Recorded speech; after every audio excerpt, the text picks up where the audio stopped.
I don't know how I could get through all this without my regular spiritual practice. Prayer, communion with nature, offerings to my gods and ancestors. These things keep me connected to the source of my strength. They keep me focused on who I am and who I want to be, no matter the circumstances. Spiritual practice isn't a panacea. It doesn't provide protection from COVID-19, and it doesn't make the isolations and limitations of social distancing any more pleasant. But the practices and the spiritual foundation they've helped me build make it possible for me to carry on when it would be all too easy to give in to despair. Some of you have spiritual practices. Some of you do meditation, lectio divina, or any of numerous other spiritual and religious practices. We don't all do the same things, and that's fine. We're Unitarian Universalists. We're united not by common belief or even by common practices, but by shared values, especially a commitment to justice, especially justice for those for whom it has long been denied. This service is not a primer in Unitarian Universalism, nor is it an introduction to spiritual practice. If you're new to either one or both of these topics, I hope it will show you what's possible with consistent practice, if you choose. Rather, this service is geared toward those who do have a spiritual practice. You've been doing something for a while, maybe for a long while. Like me, your practice brings you stability and comfort. It's something familiar in a world where everything is new and different, and not in a good way. You would never consider giving it up, and I'm the last person to suggest that you should. But as good as that practice is, every now and then you get the urge, the desire, the call for something even deeper. And this morning I want to talk about that call to greater spiritual depth. To say I grew up in a stable home would be a massive understatement. My parents were married for almost 50 years. I lived in the same house until I left for college. I never changed schools except for promotions. I wanted to get away from home, but that was ordinary teenage desire for independence. I've never had wanderlust. I wanted to get away from home and build a new home the way I wanted it to be, and then stay there. When Kathy and I built our first house shortly after we got married, I thought that was exactly what I was going to do. And then my job went away, starting a process that led to 3 cross-country moves in 6 years, eventually bringing me here in 2001. I like stability. If a situation is good, my preference is to stay there and use it as a foundation for further growth, not to walk away because something else might be better. Because it might be worse. But if I hadn't made all those cross-country moves, including 2 I really did not want to make, my life would be so much less than it is in every sense of the word. What happens in our religious and spiritual lives is similar to what happens in our lives as a whole.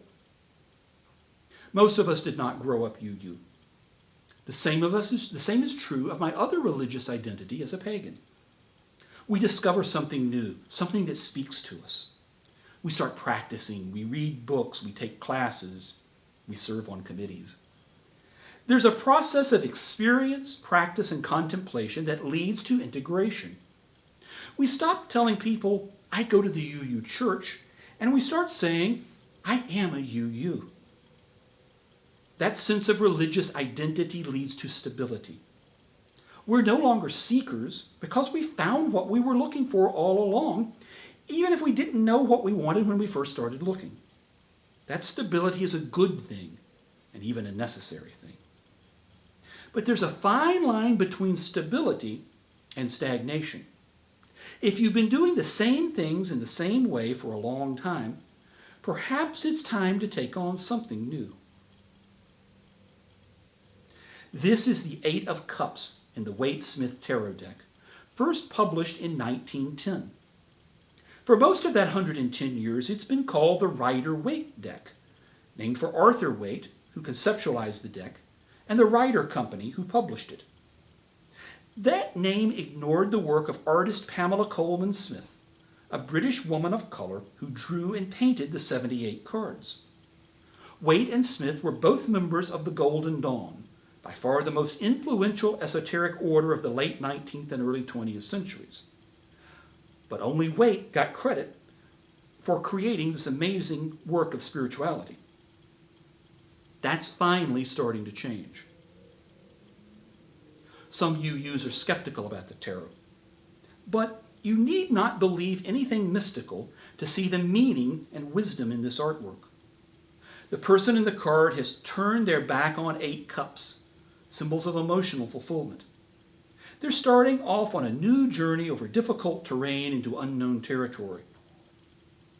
Why would someone leave a good situation, a stable situation, to wander off into the unknown? Or, as the title of this service asks, I like it here. Why do I have to leave? One reason you might need to leave a comfortable practice is that you need to grow, and growth requires a stimulus. You need to take on something else. Perhaps you're knowledgeable and experienced enough that it's time for you to start teaching. On one hand, our wider society has the idea that religious and spiritual teachers need to be holy people, specially trained in a specific program. The UUA has a rigorous credentialing program for ordained ministers and another program for religious educators. There's value in that. On the other hand, there's the opposite idea, that everybody's path is different and spirituality is something everybody has to do on their own, so nobody needs a teacher. Certainly, we all have to do our own spiritual work. But there are always times when we can learn something from someone who's been there and done that. And I can promise you that when you have the responsibility to teach someone else, you'll make sure you know the material as well as you can. Maybe it's time for you to take on the mantle of teaching, perhaps in our religious education program, or perhaps on your own. Maybe you need to move into a leadership role. Again, some in our wider society have the idea that spirituality should be a completely egalitarian thing, that we should have no leaders. Those of us who've spent any amount of time in an actual spiritual community know that without leaders, things tend to not get done.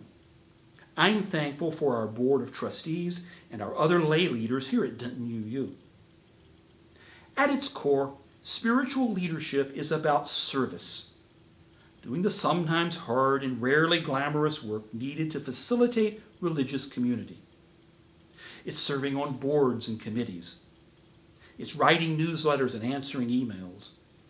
These days, it's setting up Zoom calls and helping those with no computer experience or old technology to stay connected.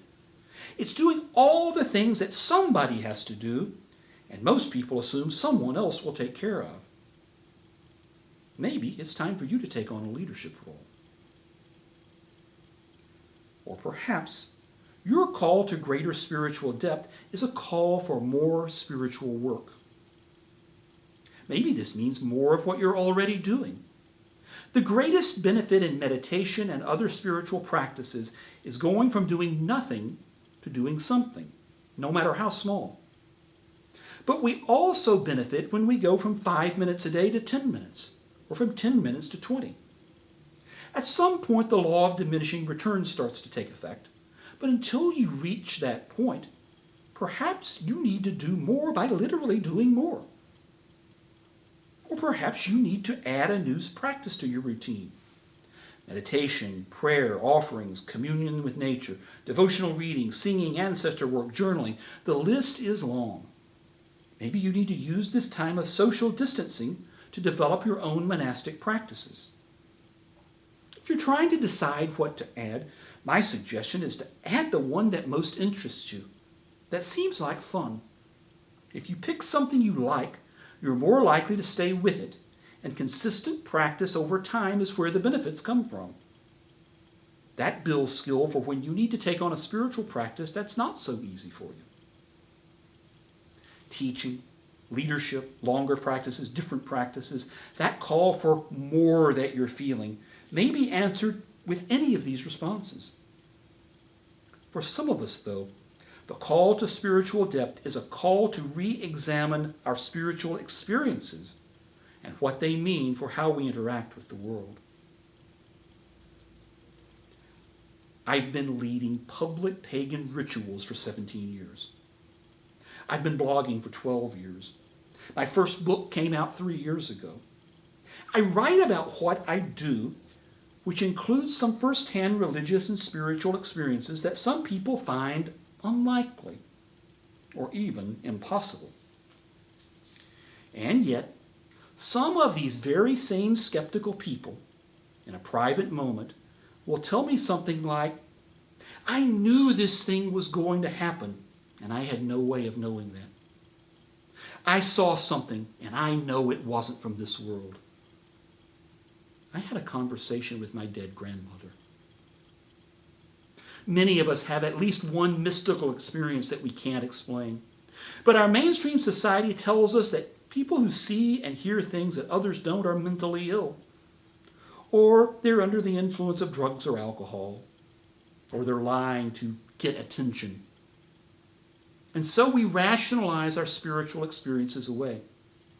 Or worse, we tell ourselves they never happened. A line from English literature says, once all the land was full of fairies, but now no one can see them anymore. That was Geoffrey Chaucer writing in the 14th century.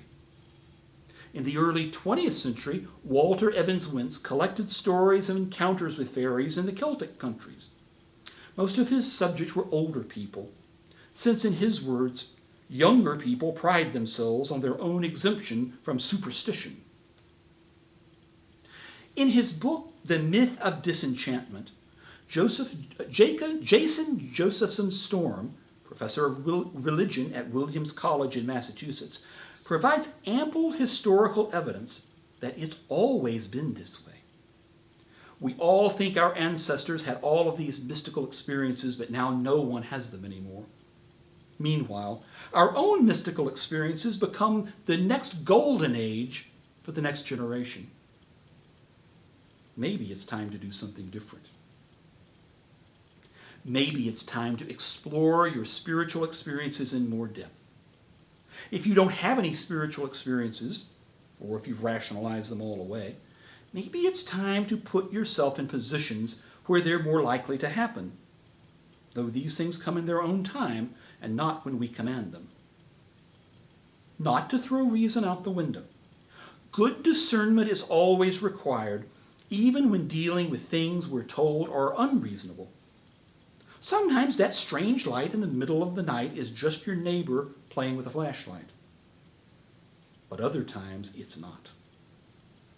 If your initial reaction is that we shouldn't be worrying about otherworldly events when there's so much to do in this world, this probably isn't for you. And that's okay. If you're likely to become obsessed with otherworldly matters, this also probably isn't for you. My Baptist father used to rant about people who were so heavenly minded they're no earthly good. I'm sure there's a pagan equivalent of that saying somewhere. But it is entirely possible to remain grounded in the ordinary world, to stay engaged with the work of this place and time, and also to respond to our mystical experiences and explore their implications for the way we see the world and our place in it. Some of us left those 8 cups behind a long time ago. We're not sure exactly where we're going, but we can't imagine being on any other path. Regular spiritual practice has many benefits, and with a little work you can find a practice that matches your interests, abilities, and core beliefs about the world and the way it works. These practices will help you stay focused on who you are and who you want to be, no matter the circumstances. And if you're not only happy with where you are, but you feel like you belong with where you are, perhaps you can stay where you are. But if you find yourself getting bored with your practice, or you see a need you know you can fill even though it may require learning new skills, or you just feel a call for something more, then perhaps it's time to take the first step on a new path. Here, the UU service ends. Messages have to be tailored to their audience, and my goal in this presentation was to speak directly to a handful of people in the UU church without confusing or frightening those who aren't ready to contemplate mystical experiences. In a pagan setting, I have far fewer reservations. This service is an excerpt from what will be a much longer presentation at some future pagan conference. I can't cover all the material I'd add to that presentation, but there are a couple more things I need to say. If you feel the call to something deeper, your first task is one of discernment. Who's calling you? What are they calling you to do? Meditate, contemplate, do divination. If you can't divine for yourself, find someone to read tarot or runes or ogham for you. And remember that good diviners deserve to be paid just like good plumbers or auto mechanics. Never expect to see a full plan. The gods have many virtues. Transparency is not one of them, as those of us who have dealings with the Morrigan know very well. Expect to be told to do this. After you do this, expect to be told to do that. And after you do that, the next thing, and the next thing, and the next thing, and so on. Do you trust the source of that call? Do you want to be a part of their work? Then say yes. And if you don't say yes. Do not promise what you cannot or will not do. Your answer will have consequences. Say yes, and you've committed yourself to a path you can't see. Say no, and you may not get another offer. Now, some people don't have a choice, but that's a whole other workshop. There is risk in embodying the Eight of Cups and setting off on a new journey over difficult terrain into unknown territory. The work is usually hard, often thankless, and sometimes dangerous. It's not glamorous, and it certainly brings no power or privilege. But some of us can't imagine doing anything else. Whatever your practice, whatever your path, may the blessings of the gods and ancestors be with you now and in the days to come.